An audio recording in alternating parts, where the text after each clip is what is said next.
Padre, queremos darte las gracias porque nos has dejado este libro para ayudarnos a conocerte a ti, de conocer tus planes, para darnos vida y para darnos instrucciones de cómo debemos conducir nuestras vidas en este mundo.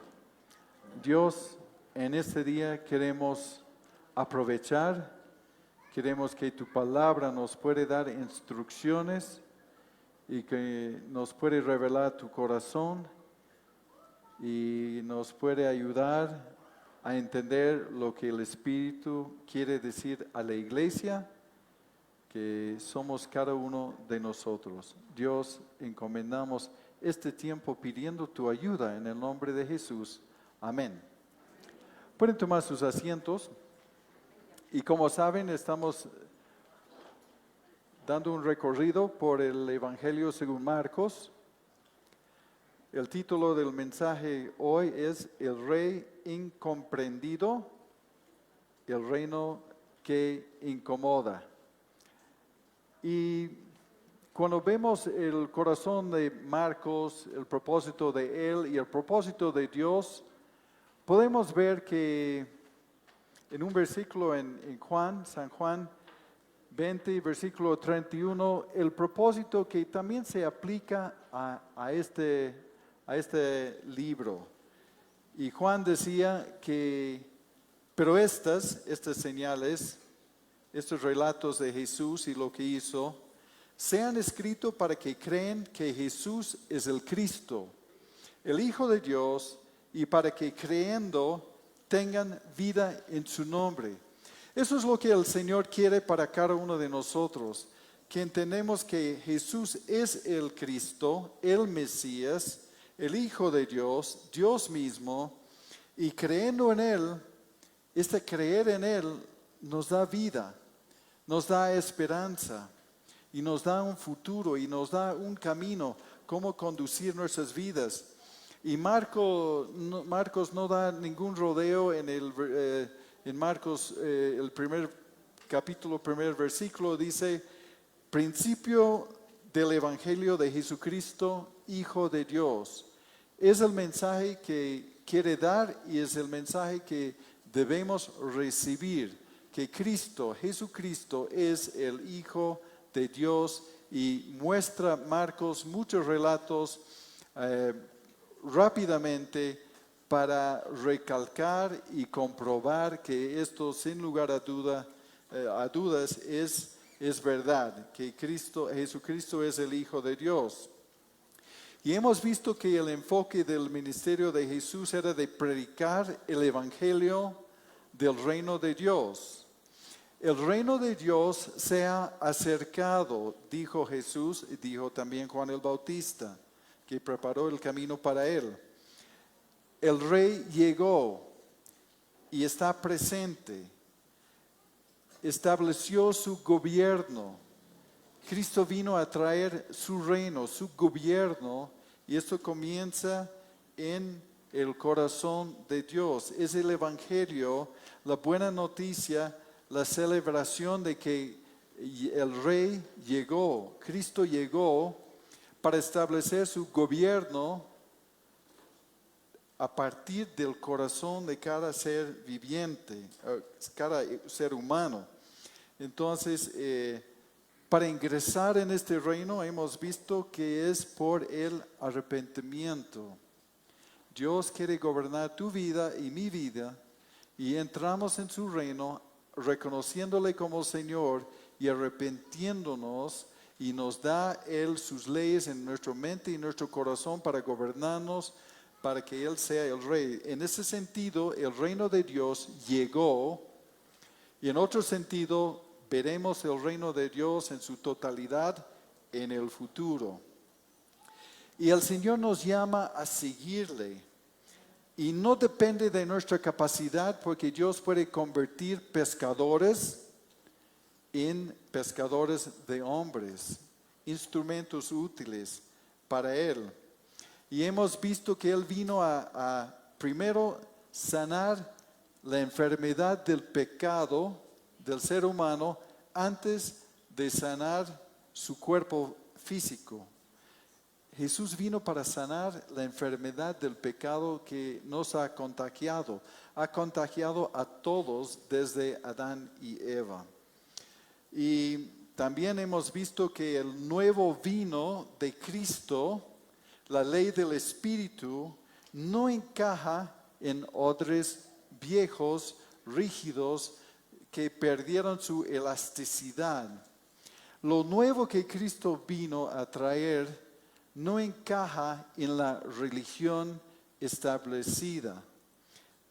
Una religión que de cierto modo el judaísmo ha manipulado la ley, ha dado sus reglas encima y lo han hecho algo tan mecánico y sin vida que más ponía cargas pesadas sobre las personas en vez de liberar a las personas a vivir en paz y armonía y en sociedades sanos y saludables.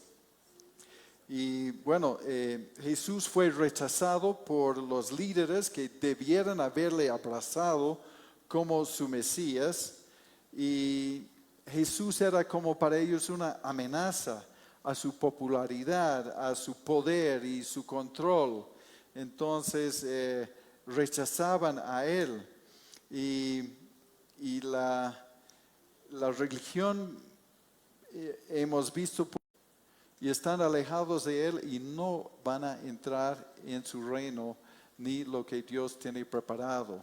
La religión es uno de los instrumentos más grandes y poderosos de Satanás, porque tiene cientos de millones de personas creyendo que están bien con Dios cuando no tiene entrada, ¿no? Entonces Jesús se alejó de ellos porque no eran enseñables de sus líderes. No tenía un mensaje para los que no están escuchando. No tiene un mensaje para los que viendo no están creyendo. Y la semana pasada hemos visto que Dios no busca admiradores en el sentido de simpatizantes. Él busca discípulos, personas comprometidas con sus propósitos, ¿no? Las multitudes le seguían porque habían oído las grandes cosas que él había hecho, pero le han seguido por interés, por sanidades, por beneficios, por ver milagros, ver lo espectacular. Iban tras de Jesús las multitudes por interés, pero no por quién es Él y no por el mensaje que Él ha traído. Han ido simplemente por interés, como hoy en día sucede, ¿no? Y también hemos visto que los demonios le reconocieron cuando los líderes religiosos debieran haberle reconocido. Los demonios sí le han reconocido, los líderes religiosos no. Y Jesús hizo callar a los demonios porque no era su tiempo para que ellos declaren que Él es el Hijo de Dios. Él no quería ser promovido por los demonios, no quería ser asociado con los demonios. Después de esto, Jesús subió a un monte y llamó a sus discípulos, los que Él quiso. Dejó a las multitudes atrás para estar con 12 candidatos improbables para ser sus discípulos, personas comunes para tareas extraordinarias. Y les llamó con 3 propósitos de: uno, estar con Él antes de hacer cualquier otra cosa. Estar con Él para capacitarse para, el segundo punto, predicar el Evangelio. Y también, como estaban estableciendo las Escrituras para nosotros y arrancando y iniciando lo que iba a hacer después de la muerte y resurrección de Cristo, el arranque de la iglesia, entonces les dio autoridad sobre los enfermos, sobre los demonios, y ha hecho cosas espectaculares con ellos. Entonces, como les digo, en primer lugar, y eso vale para nosotros, si vamos a hacer algo útil para el Señor, primero, está con Él. Primero está con Él, pasar tiempo con Él, conocerle a Él, conocer su corazón, saber lo que Él quiere y así uno va a adquirir discernimiento, porque el discipulado comienza con intimidad, no con actividad. Y la misión es predicar el Evangelio, pero el Evangelio verdadero, no el Evangelio torcido de ofertas, ¿no? Entonces uno debe predicar, nos dio la misión de anunciar esas buenas nuevas, el Evangelio, pero también tenemos que conocer las buenas nuevas, tiene que ser real en nuestras vidas, si no, nuestro mensaje no va a ser muy convincente, ¿no? Y Judas representa el hecho de que es posible estar cerca de Jesús, participar en su obra y no tener un corazón transformado, ¿no? Entonces es una advertencia. Y entrando en el mensaje hoy, el rey incomprendido, vemos que la oposición crecía y había una determinación, como vimos, creo que en el versículo 7 de ese capítulo 3, de los fariseos y de los de Herodes, que se pusieron de acuerdo contra Jesús para destruirle. Entonces ya han determinado lo que querían hacer con Jesús, destruirle, hacerle callar. Y en esto llegamos a Marcos 3, versículo 20, y solo vamos a completar el capítulo hoy. En Marcos 20 y 21 dice, y se agolpó de nuevo la gente, de modo que ellos ni aún podían comer pan. Cuando lo oyeron, los suyos vinieron para prenderle, porque decían, está fuera de sí. Ahora, cuando dice, lo oyeron, cuando escucharon de esto los suyos, la mayor parte de los comentarios enfocan y dice, está hablando de su familia. No está hablando de otros, está hablando de su familia, que estaban presentes, porque vemos que al final de ese capítulo su familia está presente. Y pensaba que estaba fuera de sí, ¿no? Pensaba que estaba loco, perdiendo la razón, que tal vez tenía una preocupación por su salud mental y su seguridad, porque él estaba desafiando las normas religiosas, estaba haciendo milagros que provocaban controversias, sanando en el día de reposo, atrayendo multitudes que seguramente provocó ciertos celos con los líderes religiosos, y los enfrentaba a los líderes religiosos que nadie tenía que cuestionar, ¿no? En el judaísmo, en el islam y eso, y hasta en el catolicismo, de cierto modo, ya no tienes que cuestionar la jerarquía, los líderes, ¿no? Simplemente aceptar ciegamente lo que enseñan. Entonces Jesús desafiaba todo esto, Él no respetaba la ley a la cual ellos han dado su interpretación especial y lo ha hecho más pesada la ley, alejándose del espíritu de la ley que debiera haber traído vida, ¿no? Entonces también les incomodaba porque Él habló con autoridad, porque para ellos ir a la sinagoga era una ritual insípida, ¿no?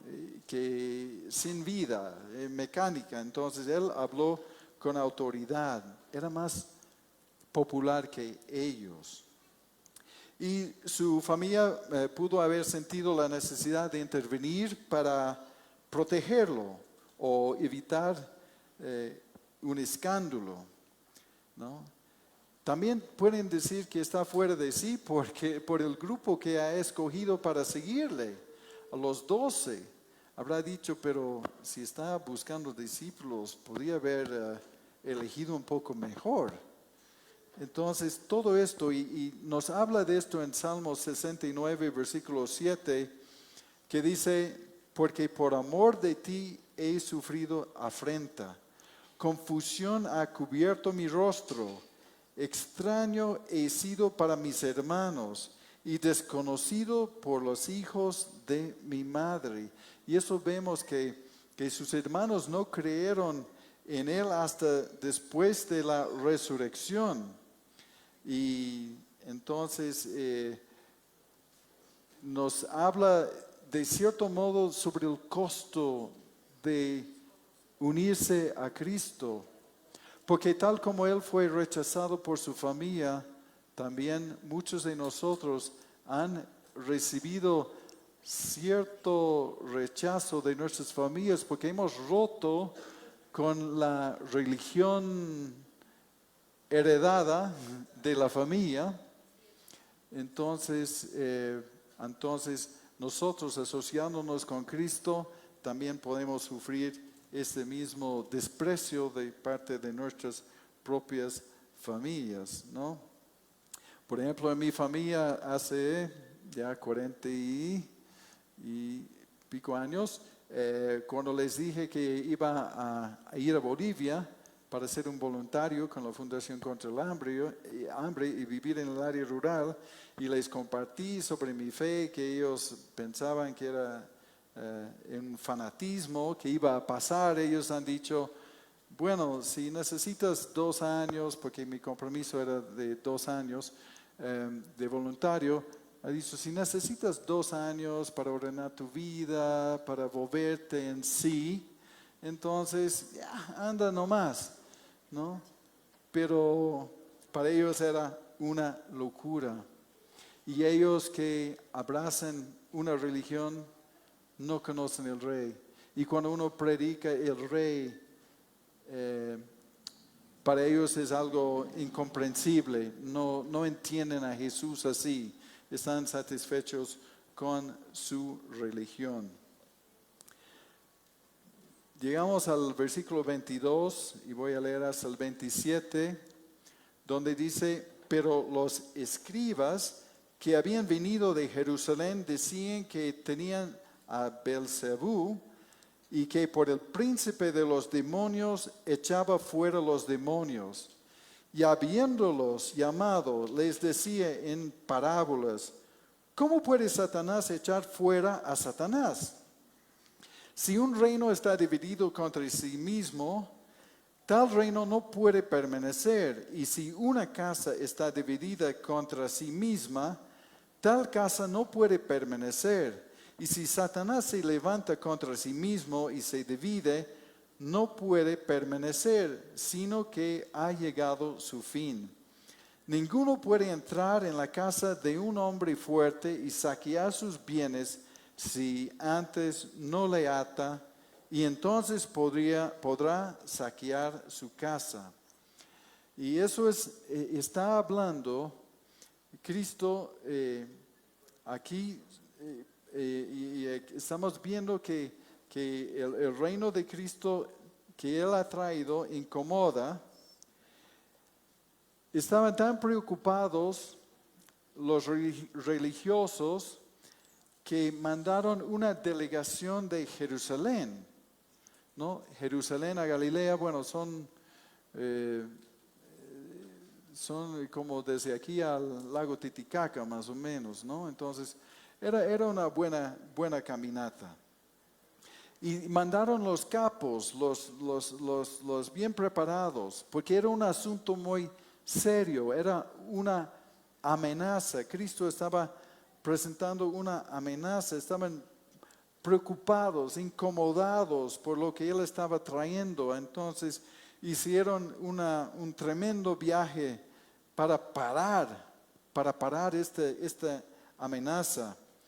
Y los religiosos acusaban a Jesús de expulsar demonios por el poder de Satanás, Beelzebú, que es el jefe de los demonios, que es Satanás mismo. Le acusan de estar alineado con Satanás. Y era una acusación hueca, como escuchamos ahora y siempre, ¿no? En el diálogo de Panamericana y los debates políticos, cuando uno no tiene algún argumento, entonces salen con unos argumentos irracionales para desacreditar a la otra persona y sacan cosas del aire y es impresionante, ¿no? Pero eso es lo que ellos han hecho. Ya no tenían argumentos, entonces ha dicho, bueno, no tenemos nada que perder, lo acusaremos de haber hecho todo esto por mano de Satanás y vamos a ganar el apoyo de la gente sin ninguna prueba, ¿no? Entonces el corazón de los escribas es revelado, ¿no? Y si alguien está decidido no creer, no se convenza ni viendo las señales. Si alguien está decidido no creer, no se convenza con evidencias ni argumentos ni nada. Y es muchas veces una pérdida de tiempo y más bien un proyecto de oración y de orar para que los muros que ha elevado pueden derribarse, para que tengan apertura para escuchar. Y saltando, digamos, del reino dividido y todo, porque creo que es bastante claro, pero en el versículo 27 Jesús dice: ninguno puede entrar en la casa de un hombre fuerte y saquear sus bienes si antes no le ata, y entonces podrá saquear su casa. Y eso es exactamente lo que Jesús vino a hacer, de atar, de limitar el poder de Satanás para el avance de su reino, de quitar de Satanás, de atarle y quitar de él, de saquear su casa, quitando las personas, algunas personas que estaban bajo su dominio. Y aquí solo hay dos reinos. Solo hay dos reinos y cada ser humano pertenece a uno de los reinos. Entonces Jesús ha ido a saquear, de quitar del reino de Satanás a los que han caído en sus mentiras, los que le han obedecido, y aún sin saberlo. Jesús ha ido a saquearlos, de rescatarlos y traerlos a su reino. Por eso solo hay dos reinos y cada ser humano pertenece a uno de estos dos reinos. Y Jesús vino para derribar sus obras, como dice en 1 de Juan 3:8, que el que practica el pecado es del diablo. Habitualmente, intencionalmente, el que practica el pecado es del diablo, porque el diablo peca desde el principio. Para esto apareció el Hijo de Dios, para deshacer las obras del diablo. Si queremos saber lo que Jesús está haciendo aquí, es deshacer las obras del diablo, quitando su engaño y su dominio sobre los que desean apartarse del reino de las tinieblas y pasarse al reino de la luz, ¿no? Entonces Jesús viene al rescate y a rescatar a todo ser humano que acepta el nuevo gobierno de Cristo. El Hijo del Hombre vino a buscar y salvar lo que se había perdido.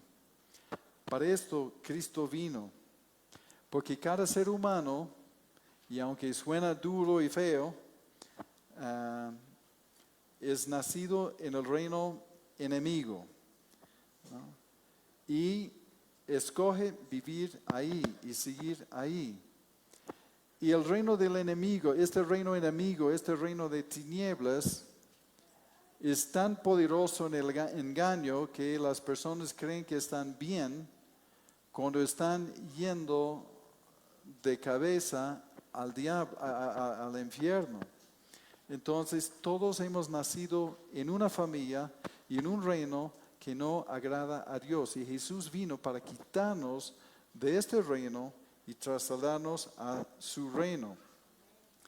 Y escuchen esto de Lucas 4, capítulo 4, versículos 5 y 6.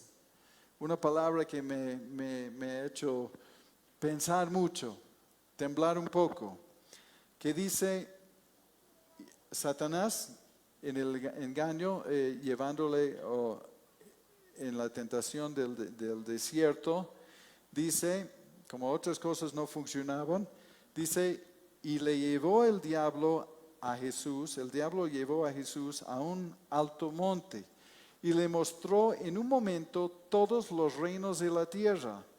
Y le dijo el diablo está hablando con el Rey de Reyes, Señor de Señores. El diablo sabe perfectamente que Jesús participó en la creación del universo, que todo fue creado por Él y para Él. Y este diablo está diciendo al Rey de Reyes, le está diciendo, a ti te daré toda esta potestad, mostrándole todos los reinos de la tierra. El diablo ofrece a Cristo, a Jesucristo, y a ti te daré toda esta potestad y la gloria de ellos, porque a mí me ha sido entregada y a quien quiero la doy. Otra vez, el diablo está ofreciendo al Rey de Reyes y Creador de todas las cosas, dice, a ti te daré toda esta potestad y la gloria de ellos, porque a mí me ha sido entregada, y a quien quiero la doy. ¿Cómo puede ser que Satanás tan atrevido le dice al Señor, Dios mismo, yo te doy estos reinos, porque a mí me ha sido entregado? ¿Quién le entregó? Dios no entregó los reinos de la tierra a Satanás. Dios en Génesis 1, creo que yo funciono a pilas, perdón.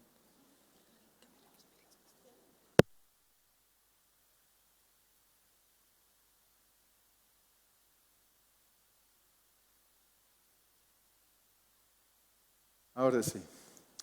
Entonces, Satanás tan atrevido dice que los reinos de la tierra están bajo mi dominio.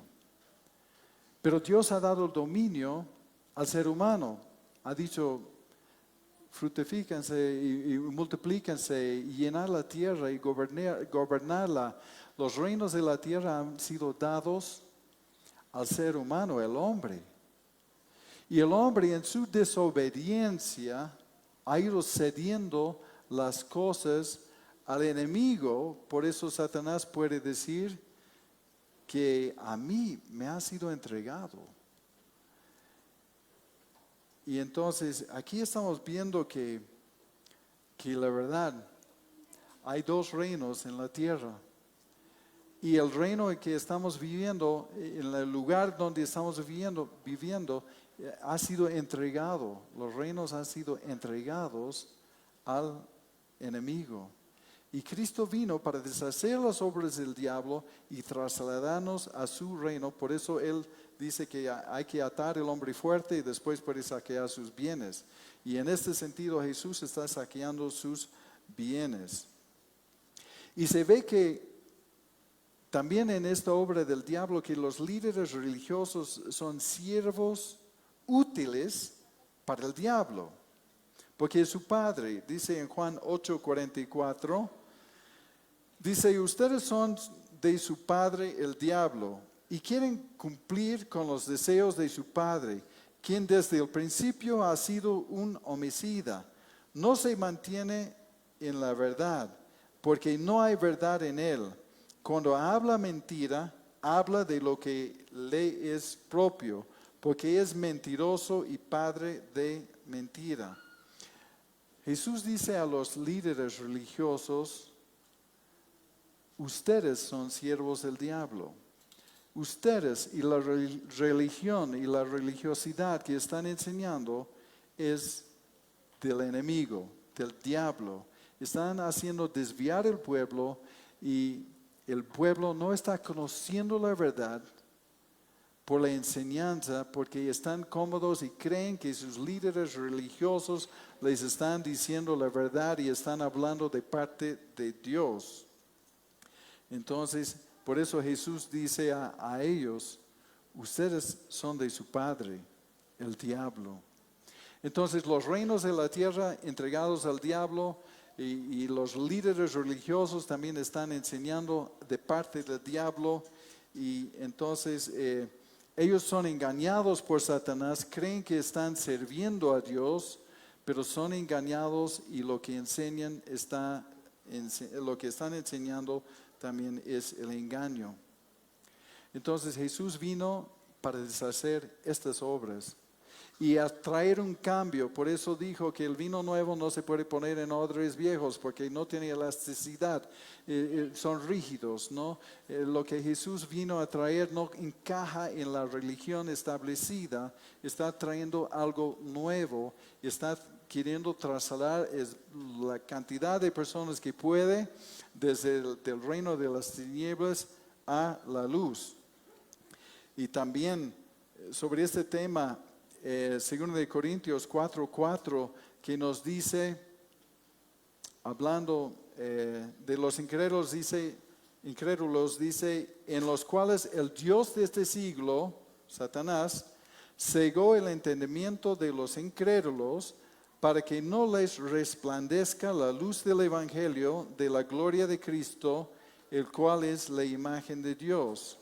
La misión de Satanás a través de estos líderes engañados y esta religión que ha salido del camino, la misión de Satanás es enceguecer, ocultar el Evangelio, ocultar las buenas nuevas de que el Rey llegó, ha venido a traer un nuevo gobierno y ese gobierno va a funcionar a partir del corazón de cada ser humano que acepta a Cristo como su Señor, y así el Señor establece su reino y uno entra en este reino reconociendo al Señor y arrepintiéndose. Y es la misión de la iglesia y de nosotros de presentar el Evangelio para que no esté oculto. De eso nos está hablando Marcos.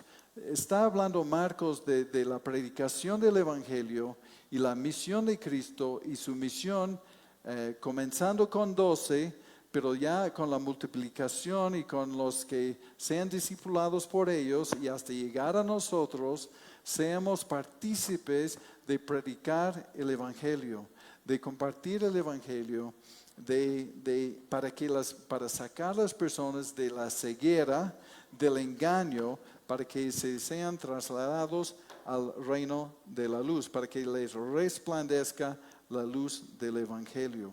Esa es la misión de Cristo, ¿no? Y por eso vino para atar y le acusan de trabajar con el poder de Satanás, pero más bien vemos que eso nada que ver.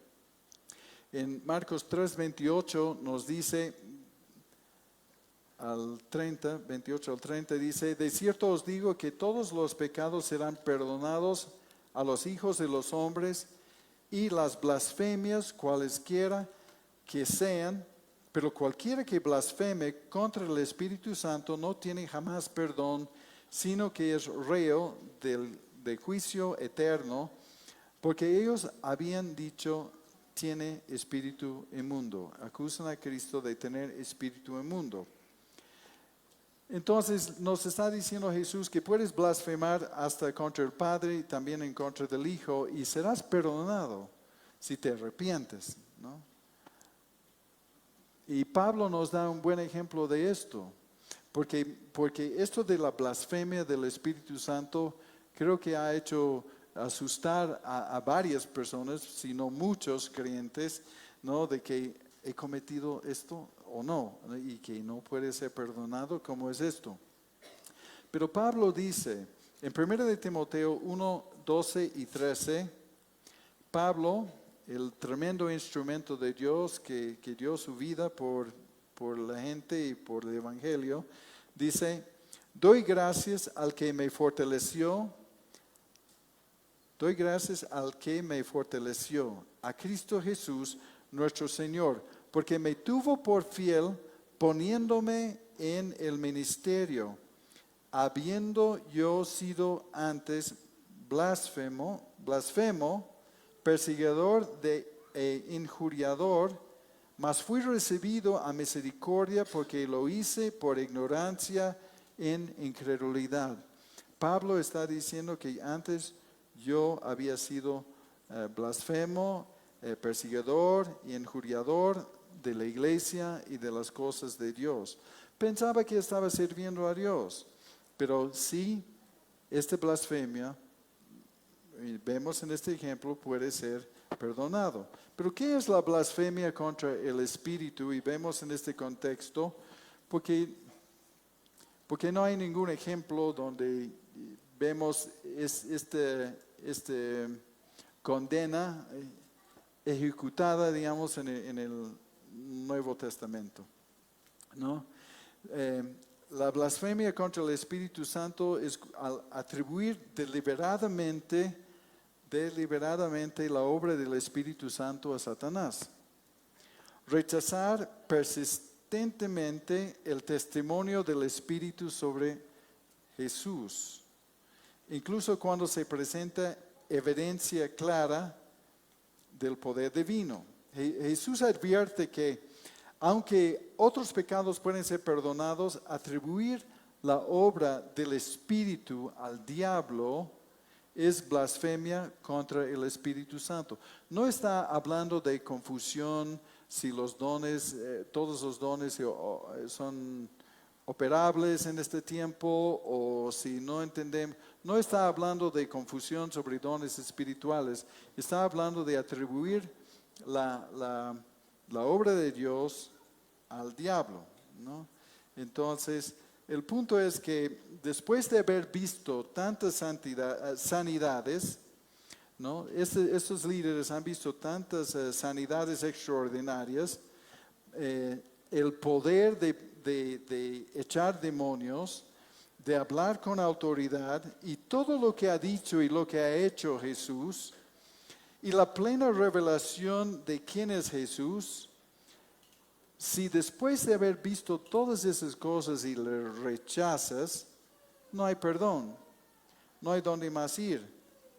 Si llegan a la conclusión de que tiene un espíritu inmundo y sana con poder de demonios o es de Satanás, no tiene remedio. Eso es lo que Jesús está diciendo a estos escribas, ¿no?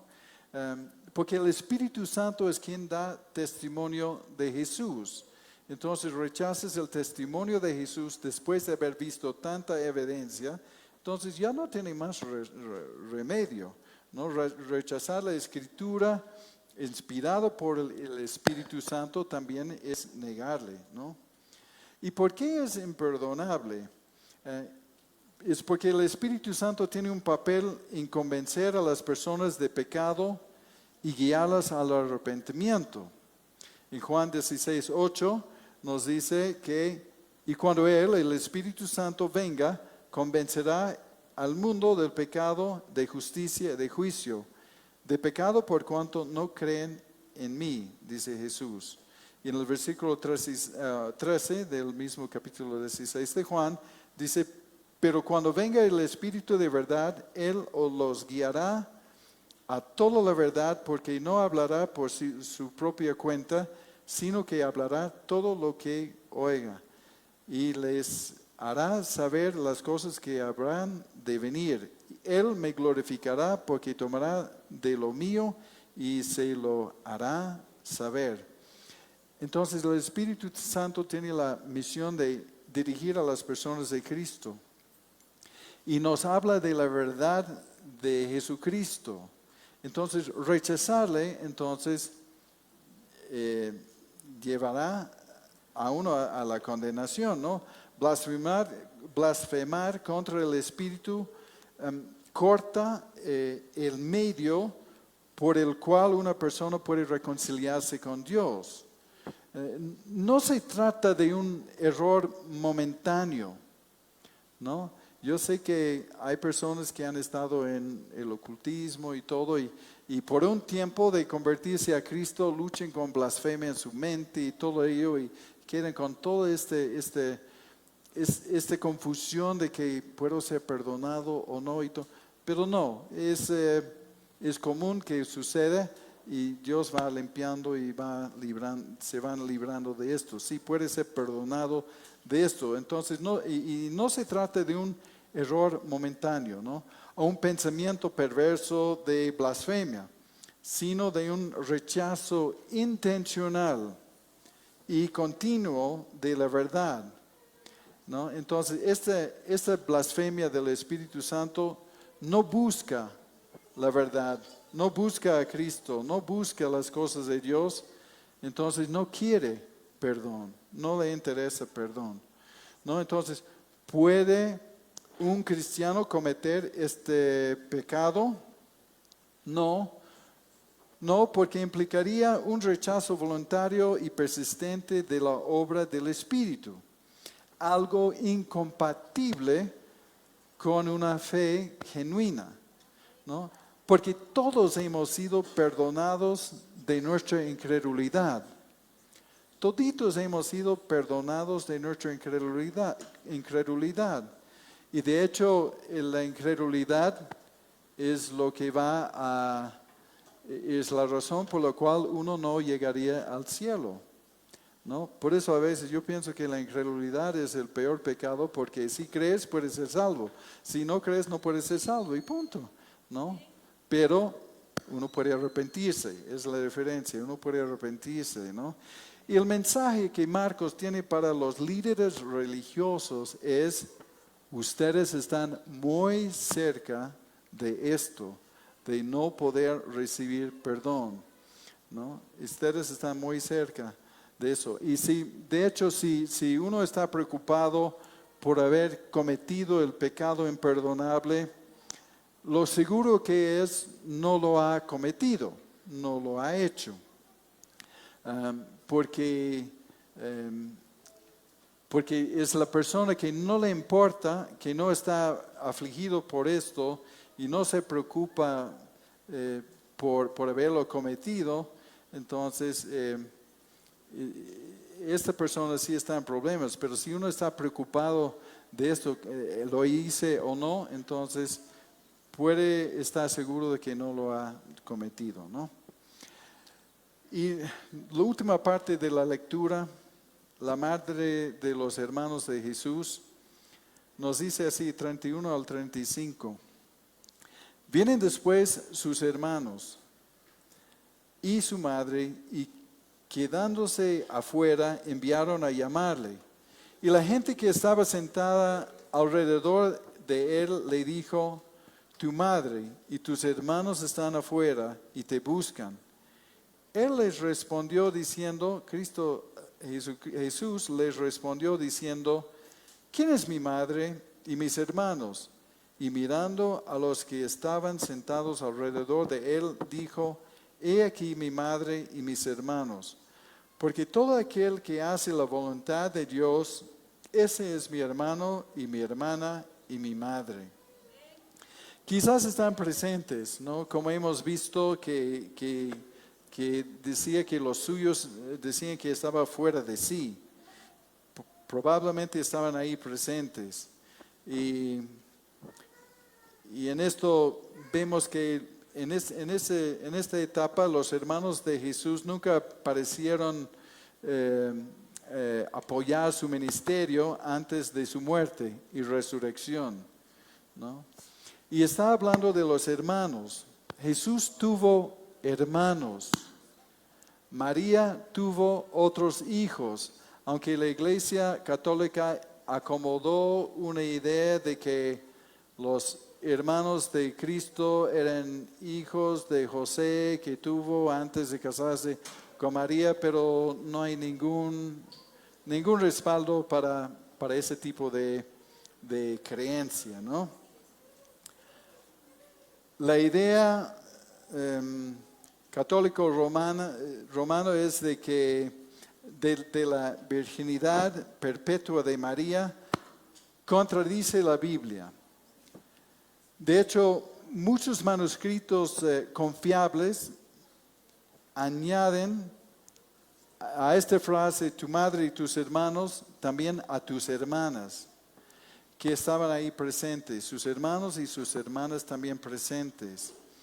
Y si adelantamos hasta Marcos 6, versículo 3, cuando están hablando de Cristo, dice, ¿no es este el carpintero, hijo de María, hermano de Jacobo, de José y de Judas y de Simón?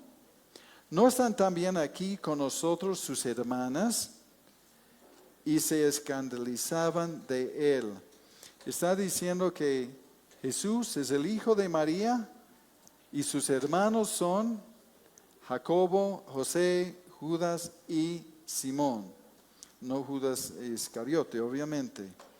Y de ellos lo que sabemos es que Jacobo, que también le decían Santiago, llegó a ser líder de la iglesia en Jerusalén, el hermano de Jesús, el medio hermano de Jesús.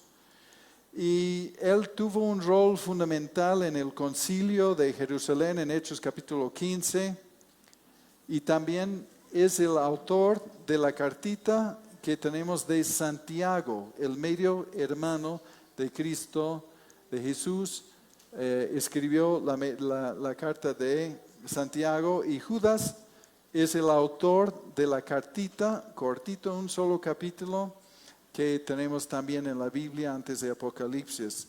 Entonces sus medios hermanos escribieron 2 cartas aquí en la Biblia.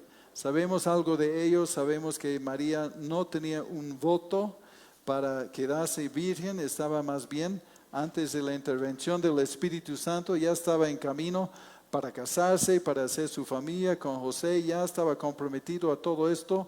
Intervino el Señor y antes de tener relaciones con José, la concepción por el Espíritu Santo, nació Jesús y después tuvo, como cualquier otra mujer, otros hijos.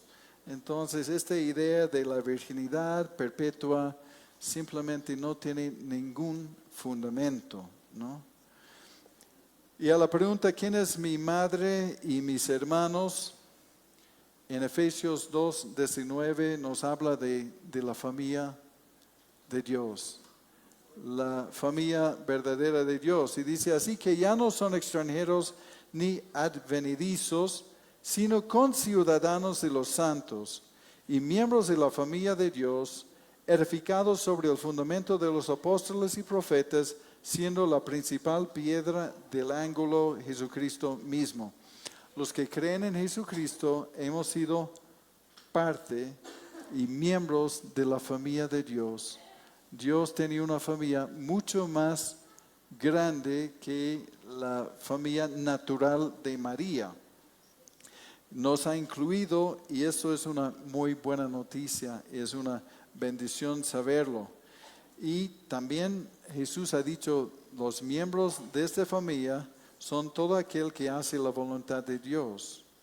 ¿Y cuál es la voluntad de Dios? En primer lugar, es creer.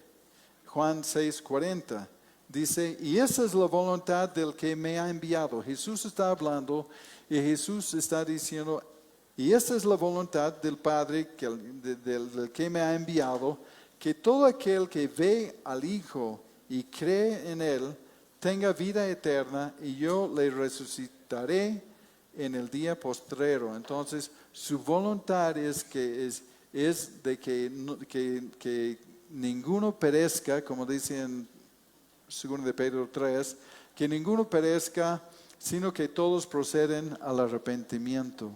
La voluntad de Dios de entrar en su familia, el deseo de Dios es de que todos entren en su familia, aunque Él sabe que no todos van a aceptar la oferta de lo que Cristo hizo por ellos, ¿no? Porque la palabra dice, cree en Jesucristo y serás salvo, ¿no? Pero si permaneces en tu incredulidad, no serás salvo. Así es de simple, ¿no? Pero sí, aquí es una invitación para formar parte de la familia de Dios. Y si de veras le conoces y reconoces lo que hizo por ti, lo natural sería tratar de entender su voluntad y seguirle. Los miembros de su familia deben tratar de conocer su voluntad y seguirle. Y concluyo con esto que el rey es incomprendido. La obra de Cristo es incomprendido. Y el reino incomoda a los que ya establecieron sus propias ideas, ¿no? Entonces Jesús enfrenta aquí la oposición de su familia, también enfrenta la oposición de los líderes religiosos y fue resistido por los suyos, pero no se detuvo. Siempre ha habido resistencia en su ministerio, ¿no? En medio de todas esas tensiones, Él revela que la verdadera familia de Dios no se define por los lazos de sangre, sino por la obediencia a la voluntad divina, ¿no? Eso es lo que nos está diciendo.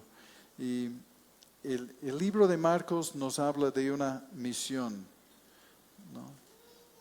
Y esta misión es el fruto de haber creído en Él, que Él es el Señor.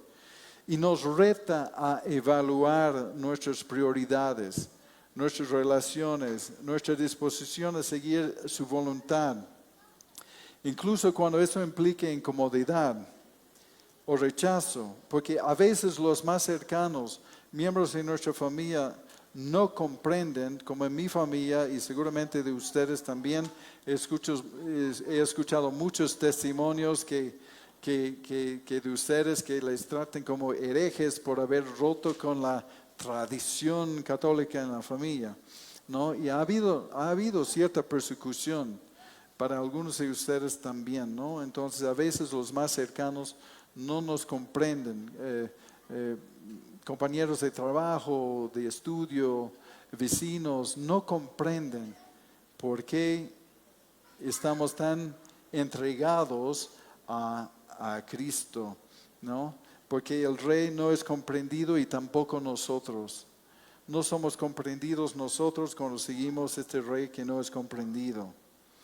Y su reino, su gobierno incomoda a las religiones establecidas, ¿no? Que nunca comprendieron su reino, ¿no? Y hasta los judíos hasta hoy, no, muchos de ellos no. Una bendición es saber de los mesiánicos que realmente le conocen y han separado de la ley. Hay algunos maestros de ellos y movimientos brillantes entre ellos, ¿no? Entonces, el Señor es rechazado, pero no por falta de evidencia, sino por los corazones duros, ¿no? Y la verdadera familia de Dios no se define, ¿no?, por sangre, sino por la obediencia a Él, ¿no? Y tenemos que preguntarnos hoy si estamos dentro de su familia, porque eso es lo más importante del mensaje. ¿Estamos dentro de su familia o no? Porque Jesús hizo todo de su parte para tu salvación. Y puede aceptarlo o recibirlo. Hay dos reinos, y aunque suena cruel, ¿no?, de decir que, bueno, estás engañado por el reino de las tinieblas, y aunque crees que estás viendo la luz, lo importante es reconocer que el Señor vino para trasladarnos a su reino, un gobierno que comience en el corazón de cada uno, ¿no? Entonces, viendo esto, mi esperanza sobre todo este mensaje es que salimos de aquí con una determinación de hacer la voluntad de Dios. Y esta voluntad es de compartir su evangelio. Primero, conocer su evangelio. Y como Él llamó a sus discípulos, primero de estar con Él. Está con Él, está convencido, pasar tiempo con Él, pero también ser capacitado con Él y tener el discernimiento con quién hablar y quién no hablar en un cierto momento.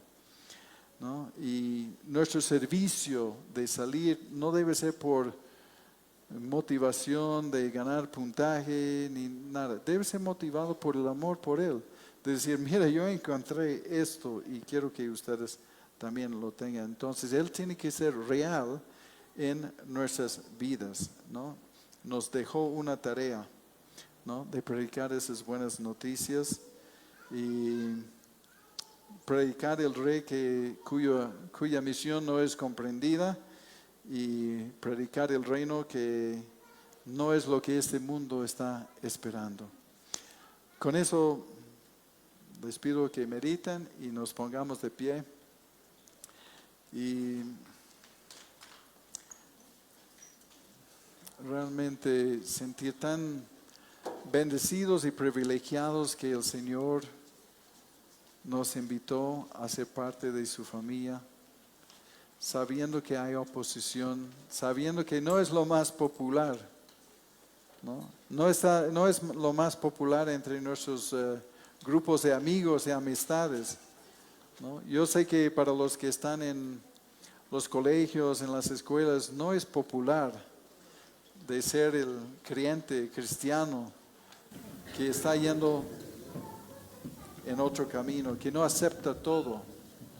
Así que vamos a orar, que el Señor nos puede iluminar con esto. Padre, queremos darte las gracias por tu palabra. Vemos que no es comprendido lo que tú has venido a hacer. Y sabemos que este nuevo gobierno en el corazón incomoda a muchos, porque muchos están contentos de estar con las riendas del corazón. Padre, ayúdanos. Sabemos que tu palabra tiene que ser discernida espiritualmente. Y pedimos que el Espíritu Santo pueda hacer una obra en cada uno de nosotros para conocerte, para comprenderte, para ser librados, Señor, del engaño del diablo. Dios, gracias por la esperanza que tú nos das. Gracias, Señor, porque tú puedes convertir las personas más improbables en pescadores de hombres, en instrumentos útiles en tus manos. Por eso, Señor, queremos darte las gracias por lo que tú has hecho en nosotros y pedir que tú nos ayudes a hacerte fiel y ayudar a otras personas a conocer esta verdad. Señor, en eso pedimos tu ayuda en el nombre de Jesús.